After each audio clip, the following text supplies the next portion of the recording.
Dan kita mulakan dengan perkembangan tempatan soal ringgit Malaysia, di mana ringgit dijangka diniagakan dalam jajaran kecil minggu ini berlegar antara 4.03 dan 4.05 berbanding dolar Amerika Syarikat di tengah-tengah minggu dagangan yang pendek berikutan cuti umum.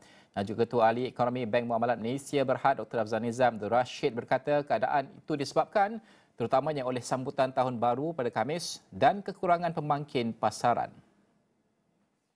Menurut beliau, ketiadaan petunjuk khususnya dari segi data-data baharu mungkin menjadi pengaruh utama. Sementara itu, Kenanga Investment Bank Berhad berkata selepas melepasi paras RM4 berbanding dolar buat kali kedua sejak Jun 2018, ringgit bergelut untuk mengekalkan pergerakan di bawah paras itu selama hampir 7 tahun.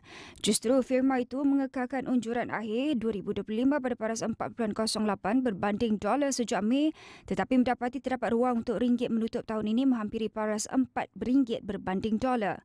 Tahap ini menurut firma itu lagi berkemungkinan menjadi paras rintangan yang kuat.